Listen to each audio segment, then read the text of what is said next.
महत्वाचा निर्णय मुख्यमंत्र्यांच्या मार्गदर्शनात तुम्ही घेतलेला आहे. शेत रस्ते अडवणारे जे लोक आहेत ते सरकारी योजनांपासून आता अलिप्त ठेवायला सरकार करणार. महाराष्ट्रामध्ये मुख्यमंत्री बळीराजा पांदन रस्ते योजना सुरू झाली आहे. या योजनेला विधानसभा स्तरावर समित्या तयार करण्यात आल्या.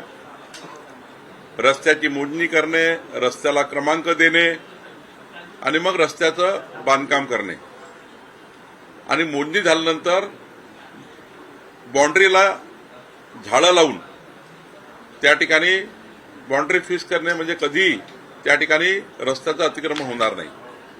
पण शासकीय पांदन रस्ता आहे आणि अनेक शेतकऱ्यांनी त्यावर अतिक्रमण केलं आहे. त्यामुळे मागच्या शेतकऱ्यांना जाण्याकरता अडचणी तयार होतात आणि म्हणून शासनाने हा निर्णय घेतला आहे की पांदन रस्ता, गव्हर्नमेंटचा शासकीय रस्ता जो असेल तो जर अडवला किंवा त्यावर अतिक्रमण केलं तर त्या शेतकऱ्यांचे संपूर्ण फार्मर आयडी आम्ही बंद करणार आहोत आणि त्यामुळे त्यांना कुठलीही शासकीय योजना मिळणार नाही. त्यामुळे आपल्या माध्यमातून शेतकऱ्यांना माझी विनंती आहे, ही शेतकऱ्यांनी शेतकऱ्याकरता करायचं आहे. तुमच्या शेतातनं रस्ता होता, तुम्ही अतिक्रमण केलं, मागचा शेतकरी रस्ता नाही, त्यामुळे त्यांना कोर्ट कचेरी भांडावं लागत आहे. तहसीलदारकडे, एडीओकडे अपील चालू आहे. याकरता त्या ठिकाणी महत्वाचं होतं आणि म्हणून आपल्या माध्यमातून शेतकरी वर्गाला विनंती आहे की शेत रस्त्यावर, पांदन रस्त्यावर, सरकारी रस्त्यावर जे अतिक्रमण केलं ते अतिक्रमण काढून टाकावे, जेणेकरून आम्हाला रस्ता बांधता येईल आणि रस्त्याच्या कडेला झाडे लावता येईल. राईट ऑफ वे याला जोडून असं आहे, राईट ऑफ वेचा अधिकार आहे शेतकऱ्यांना, पण काही ठिकाणी रोड झाले, हायवेज झाले आहे, त्यामुळे शेतामधून 2 तुकडे झाले काही ठिकाणी. त्या संदर्भात सुद्धा राज्य सरकार, रेल्वे लाईन गेली आहे, काही ठिकाणी हायवेज गेले आहे, त्या संदर्भात सुद्धा राईट ऑफ वे नुसार पांदन रस्ते कसे मिळणार शेतकऱ्यांना? नाही, आपण आता रस्त्याच्या कडेला म्हणजे हायवेच्या कडेला सर्व्हिस रोड बांधतोय, रेल्वेच्या कडेला एक सर्व्हिस रोड बांधतोय, ज्यामुळं शेतकऱ्याचा जर राईट ऑफ वे गेला असेल तर आपण साईडला रस्ते बांधून ते त्या प्रकल्पाला बंधनकारक केला आहे. प्रकल्प झाल्यानंतर एका शेतकऱ्याचे 2 भाग काढले, साईडनी एक रस्ता बांधायचा आणि त्याला शेतात रस्ता करून द्यायचा. हा निर्णय सरकारने घेतला आहे. नरहरी झिरवळांचा एक व्हिडिओ समोर आलाय, त्यांचा राजीनामा घ्यावा अशी मागणी केली जात आहे. नाही, याच्याबद्दलचा निर्णय आदरणीय उपमुख्यमंत्री सुनेत्राताई पवार ह्या त्यांच्या पक्षाच्या नेत्या आहेत, त्यांनी करायचा आहे आणि मग माननीय मुख्यमंत्र्यांना कळवायचा आहे. व्हिडिओची सत्यता पडताळणी केली, त्यांनी सर्व तपासायचं आहे, कारण शेवटी त्या पक्षाचा त्या नेत्या आहेत, त्यांनी त्याबद्दलचे निर्णय घ्यायचे आहेत. कमी केल्याचा मोठा निर्णय दिलेला आहे. त्याच्यामुळे केंद्र सरकारने एक्साईज ड्युटी कमी केली, पेट्रोलवरती, डिझेलवरती 10 मोठा दिलासा मिळणार आहे. माननीय पंतप्रधान नरेंद्र मोदीजींचं, केंद्र सरकारचं मी आभार मानतो. ऐतिहासिक निर्णय, समाजाच्या शेवटच्या गरीब माणसाला या ठिकाणी महागाईच्या जो या ठिकाणी फेरा आमच्या शेतकरी शेतमजुरावर आहे, तो फेरा कमी करण्याकरता आणि गरीब माणसांना न्याय मिळवून देण्याकरता एक्साईज ड्युटी केंद्र सरकारने कमी केली आणि त्यामुळे मी केंद्र सरकारचे आभार मानतो. पुण्यात 25 अधिकाऱ्यांवर तुम्ही कारवाई केलेली आहे, कुठेतरी अनियमितता होती त्यांच्या कामामध्ये, लोकांना त्रास होत होता, त्यामुळे पुणे विभागामध्ये 155 जो अधिकार तहसीलदारला आहे त्या अधिकाराचा दुरुपयोग तहसीलदारनी केला. तहसीलदारला एवढाच अधिकार आहे 155 मध्ये, शुद्ध लेखन दुरुस्त करायचा, नाव चुकलं तर नाव दुरुस्त करणे आणि तेही शुद्ध लेखन, एवढाच अधिकार आहे. पण 155चा वापर करून काही तहसीलदारनी आणि अधिकाऱ्यांनी तुमची शेती यांच्या नावाने, यांची शेती तुमच्या नावाने, अधिकार नसताना यांची शेती कमी करून यांना दिली, यांची शेती करून यांना कमी दिली. एक मोठा स्कॅन्डल पुणे विभागात आढळलेला आहे. जवळपास 400 प्रकरणं आढळलेले आहेत. 4000 प्रकरणं तपासले आम्ही, 36,000 प्रकरणं ऐकून. राज्यामध्ये आम्ही आता 155चा दुरुपयोग करणाऱ्या संपूर्ण महाराष्ट्राची तपासणी आम्ही करणार आहोत. आता पुणे विभागात सुरू झाली आहे, त्यामध्ये तर हे अधिकारी आहेत. आता हे पहिल्या टप्प्याची कारवाई आहे, फक्त सक्तीच्या रजेवर पाठवला. आता लॉ ज्युडिशियलचं आम्ही ओपिनियन घेणार आहोत, आम्ही विधी न्याय विभागाचं पुढील कारवाई नंतर करू. पण राज्यातही आम्ही 155चा संपूर्ण आढावा घेणार. ज्यांनी चुका केल्या त्या दुरुस्त करणार आणि चुका दुरुस्त करून त्या ठिकाणी जमीन ज्या लोकांवर अन्याय केला गेला त्याचा अन्याय दूर करणार. संपूर्ण राज्याचं पुनर्विलोकन करणार. 155 मध्ये ज्या लोकांनी बदमाशी केली कोकणामध्ये 70 ब मध्ये बदमाशी केली आहे. 70 ब या कलमाचा वापर करण्यात आला कोकणमध्ये. त्यामुळे हे जे स्कॅन्डल आहे, हे जे मोठ्या प्रमाणावर केलेले शेतकऱ्याची लूट आहे, ही लूट थांबवण्याचा निर्णय राज्य सरकारने घेतला आहे आणि यावर आम्ही ही कारवाई केली आहे. आता 45 अधिकारी यात सध्या मिळून आले आहे, पण ही संख्या हजारोच्या घरात जाऊ शकते राज्याला. ही संख्या फार मोठी असेल, कारण 155चा दुरुपयोग या पद्धतीने करणे म्हणजे गरीब माणसाचा जीव घेणे आणि गरिबांची जमीन काढली, बिल्डरच्या घशात टाकली, या पद्धतीने झाला आहे. त्यामुळे यांना कुणाला नियमाप्रमाणे जे काही दोषी असेल ते दोषीवर कारवाई करू, पण सर्वात महत्वाचं पुनर्विलोकन करू. जे काही चूक केली अधिकाऱ्यांनी ते दुरुस्त करण्यासाठी आम्ही पूर्ण टीम गठीत केली आहे आणि गरिबाचा हक्क पहिले मिळवून देऊ आणि मग अधिकाऱ्यावर जे काही कारवाई करायची ती आम्ही करणारच आहे. खर्गे समितीचा अहवाल सादर झालेला आहे. त्या अहवालात काय आहे? पार्थ पवारांना क्लीन चिट दिल्याची देखील माहिती समजली. नाही, कुणालाही क्लीन चिट दिली नाही. अत्यंत खूप मेहनतीने आमच्या अधिकाऱ्यांनी, विकास खारगेजी आणि टीमनी प्रचंड मेहनत करून हा अहवाल तयार केला आहे. कंपनीलाही त्या ठिकाणी फौजदारी गुन्हे दाखल झाले आहेत. आमचे अधिकारी त्यात अडकलेले आहेत, त्याच्यावरही कारवाई आम्ही प्रपोज केली आहे. आमचा अधिकार जो आहे महसूलचा, की महसुली अधिकाऱ्यांनी काय चुका केल्या आणि आमची जमीन आम्ही परत घेणे. आमची जमीन आता आम्ही परत घेतलेली आहे. प्रॉपर्टी कार्ड सरकारच्या नावाने केलेलं आहे आणि जी खोटी रजिस्ट्री झाली आहे, म्हणजे जी रजिस्ट्री चुकलेली आहे, एक प्रकारची खोटीच म्हणता येईल, किंवा फोर्जरी करून ती रजिस्ट्री तयार केली, ती रजिस्ट्री रद्द करण्यासाठी आम्ही सिव्हिल कोर्टात गेलो. कारण सिव्हिल कोर्टाला अधिकार आहे, एकदा रजिस्ट्री झाली, ती रजिस्ट्री जर रद्द करायची असेल तर सिव्हिल कोर्टात जावं लागतं. ती रजिस्ट्री आम्ही रद्द करणार. प्रॉपर्टी कार्ड आम्ही आपल्या नावाने करून घेतलेलं आहे आणि ज्या अधिकाऱ्यांनी चुका केला त्यांना आम्ही तर काही लोकांना बडतर्फच केला आहे. सरकारी जमीन जे लोक या पद्धतीनं विल्हेवाट लावतील, सरकारी जमीन दुसऱ्याच्या घशात घालतील, गव्हर्नमेंट लँड विकून टाकतील, अशा लोकांना नोकरीत राहण्याचा अधिकार नाही. एक तहसीलदारला आम्ही बडतर्फ करून टाकलं आणि यानंतर या प्रकरणात जे आढळतील त्यांनाही आम्ही कारवाई करू आणि या प्रकरणामध्ये संपूर्ण कारवाई पारदर्शी झाली आहे. जे लोक आढळले, आता बाकी जो पुढचा भाग जो आहे, आमच्या अहवालानंतरचा भाग पोलिसांचा चालू होतो, ते पोलीस करतील. पण आम्ही या ठिकाणी महत्वाचा निर्णय घेतलेला आहे. महाराष्ट्रात जेवढा गव्हर्नमेंट लँड आहे, गव्हर्नमेंट प्रॉपर्टी आहे, या सर्वांचं सर्वेक्षण करून या सर्वांना त्या ठिकाणी एका वेबसाईटवर आणून ऑनलाईन पद्धतीने, एका क्लिक पद्धतीने पूर्ण गव्हर्नमेंट प्रॉपर्टीचा डेटा आता कुणालाही पाहता येईल. 6 महिन्यामध्ये आम्ही राज्याच्या पूर्ण गव्हर्नमेंट प्रॉपर्टीवर संपूर्ण कंट्रोल आणणार आहे. अतिक्रमण असतील तर अतिक्रमण काढू, पण सरकारी मालमत्ता ही जनतेची आहे ती खुली करू. या रिपोर्टमध्ये पार्थ पवार यांच्यावर काही ठपका ठेवण्यात आलेला का? नेमकं काय त्यांच्या अमेडिया कंपनीचा जो व्यक्ती त्या ठिकाणी रजिस्टर करायला गेला, आमच्या कायद्यात काय लिहिलं आहे? रजिस्ट्री करून देणारा, रजिस्ट्री करून घेणारा, सरकारी जागेची विक्री करणारा आणि विकत घेणारा, या दोघांवरही गुन्हे दाखल केले आहे. आता बाकीची पुढचा जो स्कोप आहे तो फौजदारी गुन्ह्याचा आहे. त्या फौजदारी गुन्ह्यामध्ये त्यांना कुणाकुणाला घ्यायचं आहे हे फौजदारी कारवाई आहे.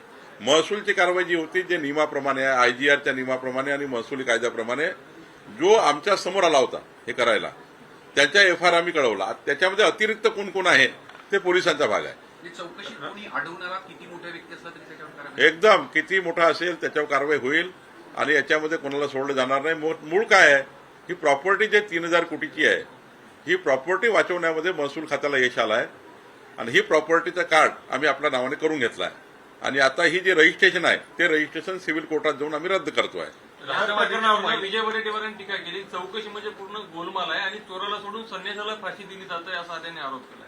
आता वडेट्टीवारजींनी जर रिपोर्ट जर योग्य वाचला असेल तर त्यांनी अभिनंदन करायला पाहिजे होतं. ज्या शिफारशी आम्ही केलेल्या, आमच्या कमिटीने केल्या आहे, ज्या शिफारशी आमच्या कमिटीने केल्या, अत्यंत, आणि विकास खारगे अत्यंत निष्ठावंत आणि इमानदार अधिकाऱ्यापैकी एक अधिकारी आहे. कधी कुणाला कुठल्याही परिस्थितीमध्ये असे सोडून देण्याचं वगैरे विकास खारगे समिती करू शकत नाही, हे वडेट्टीवारलाही माहित आहे. विकास खारगेजींची नियुक्ती झाली त्या दिवशीच ती पारदर्शिता होती आणि त्यामुळे मला असं वाटतं की असा संशय वडेट्टीवारनी घेणे केवळ राजकारणाकरता बोलत असतील तर मला माहीत नाही, पण पॉलिटिकली अँगल याला देऊ नये. चौकशीचा रिपोर्ट पूर्ण वाचावा. पूर्ण जर चौकशी रिपोर्ट वाचला तर वडेट्टीवारला कळेल की रिपोर्ट योग्य आहे. चाकणकरांचा राजीनामा घेण्यासंदर्भात एकमत झाल्याचं राष्ट्रवादीमध्ये पाहायला मिळते आहे. प्रदेशाध्यक्षपदाचा राजीनामा महिला प्रदेश. आता हा संपूर्ण कारवाईचा जो भाग आहे त्या एका पक्षाच्या महिलाच्या अध्यक्ष आहे. त्या पक्षाच्या नेत्यांनी निर्णय घ्यायचा आहे की त्यांना पदावर ठेवायचं की नाही ठेवायचं. मी भारतीय जनता पार्टीचा कार्यकर्ता, मी त्यांना सूचना देऊ शकत नाही की त्यांना ठेवू की नाही ठेवू, पण त्यांना निर्णय करायचा आहे की त्यांना ठेवावं की नाही ठेवावं. अध्यक्षपद हे राजीनामा दिल्यानंतर आता भाजपाकडे राहणार की राष्ट्रवादी काँग्रेस? नाही, असं आहे की शेवटी माननीय जेव्हा अजितदादा होते तेव्हा त्यांनी काही गोष्टी सरकारमध्ये बसून केलेल्या होत्या. त्या आता फार काही बदलण्याचा विचार मुख्यमंत्री करत नाही किंवा आम्ही करत नाही. त्यामुळे साधारण सर्वजण बसून, एकनाथजी, देवेंद्रजी, सुनीत्राताई बसून याच्या योग्य निर्णय करतील. खरात प्रकरणामध्ये पोलीस चौकशी चालू आहे, मात्र महसूल मंत्री म्हणून तुमच्या विभागाशी संबंधित काही त्यांनी गैरव्यवहार केलेला आहे का, कुठले अधिकारी होते का याची आमच्या 1-2 अधिकाऱ्याचे नावं आले आहेत जे अधिकारी त्यांच्याशी संपर्कात आहे किंवा होते असं एका ट्विटमध्ये आम्हाला कळलं आहे. त्याची चौकशी आम्ही चालू केली आहे. पुढच्या आठवड्यात आपल्याला कळेल की तो अधिकारी कोण, त्याच्यावर काय कारवाई वगैरे. पुढच्या आठवड्यामध्ये शेवटी एखाद्याने ट्विट केला आहे, त्या ट्विटवर काही माहिती आम्हाला आली आहे. एक महसुली डेप्टी कलेक्टरची माहिती आम्हाला आली आहे. तर अशा काही माहिती आम्हाला येत आहे, त्याच्यावर आम्ही लक्ष ठेवून आहे. पोलिसांनी आम्ही सांगितलेलं आहे की आमचे अधिकारी कोणी सापडतं का आम्हाला माहिती द्या. शेवटी पोलीस चौकशी करतायत. आमच्याकडे जेव्हा माहिती आली तेव्हा आम्ही यावर योग्य कारवाई करू. खरातच्या पत्नीचा एका महसुली अधिकाऱ्याच्या सोबत आर्थिक व्यवहार झाल्याचं सुद्धा पुढे आलं. तेच सांगतोय, एका ट्विटमधनं आला. तर पोलिसांकडे आम्ही तो केस दिलेली आहे, पोलीस तपासत आहे. सर हिंदी में जानना साहेब, आधार कार्ड आपला विभाग देत नाही, मात्र सेतू केंद्राच्या मार्फत दिलं जातं. वर्ध्यामध्ये असं होत आहे की आधार कार्ड नाही म्हणून विद्यार्थ्यांना पहिल्या वर्गात बसू देत नाही, प्रवेश देत नाही. 3-3 वर्ष विद्यार्थी अंगणवाडीमध्येच बसत आहे. 7-7, 8-8 वर्षाचे झाले तरी अंगणवाडीमध्येच आहे. आधार कार्ड आपलं तहसील कार्यालय तिथले देत नाही, सेतू केंद्र देत नाही. काय झालं की आधार कार्ड हा विषय आयटीकडे आहे. आज सेतू जरी आपले असले तरी मी आत्ता अशी शेलार साहेबांशी बोलून, नेमकं वर्ध्याच्या कलेक्टरशी बोलून आपण जो प्रश्न उपस्थित केला, संध्याकाळपर्यंत याचा संपूर्ण खुलासा मी करेल. स्टॅम्प ड्युटी एक्झेम्पशन संदर्भातही महत्वाचा एक आदेश तुम्ही काढला आहे. देणगी किंवा दान करणाऱ्या जमिनी जी आहे त्यासाठी स्टॅम्प ड्युटी लागणार नाही आहे. त्याचा फायदा कसा होईल मंदिरांना किंवा नाही, असं आहे की त्याच्यामध्ये नियम केलेले आहेत. कुठल्या व्यवहाराला किती स्टॅम्प ड्युटी द्यावी, कुठल्या व्यवहाराला किती द्यावी, आणि हा नियम केंद्र सरकारचा आहे. IGR कायदा जो आहे केंद्र सरकारचा आम्ही फॉलो करतो, पण काही नियम करायचे अधिकार राज्यालाही आहे.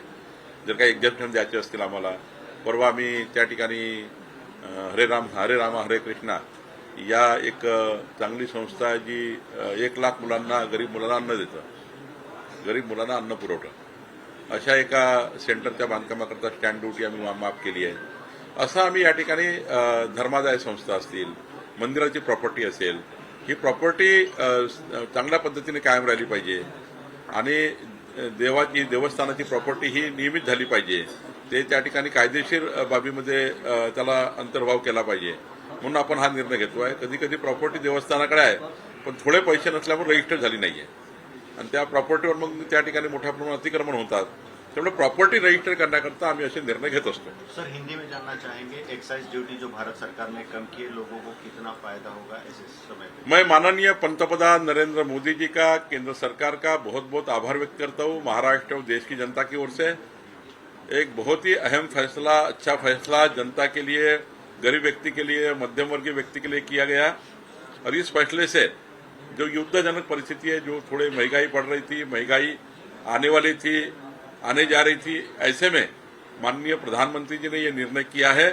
मैं उनका बहुत बहुत आभार व्यक्त करता हूं. जो निर्णय की जरूरत समाज को थी, जनता को थी, मध्यम वर्गीय व्यक्ति को थी, वो निर्णय केंद्र सरकार ने किया है. ममता बनर्जी ने बीजेपी के साथ लड़ाई को कौरव पांडव की लड़ाई कहा है और पता गया कि अगर ममता बनर्जी ठहरा है कौरव कौन है पांडव कौन है. हमारे 5 पांडव वहां जाके चुनाव जीतने के लिए काफी है. कौरव की फौज उनके पास है. कौरव जैसी राजनीति वो करती है ममता बनर्जी, हम नहीं करते हैं.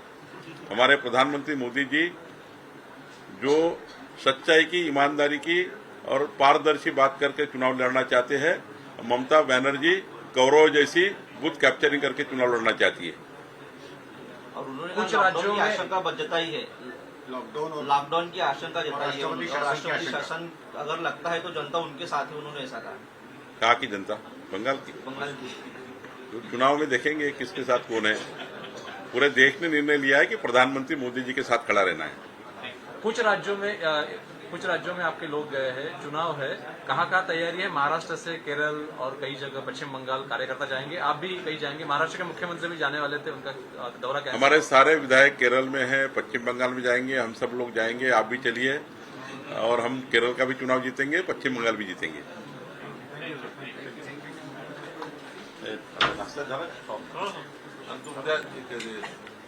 उद्या 2011 पूर्वीचे घरं कायदेशीर करण्याचा शासन निर्णय झाला.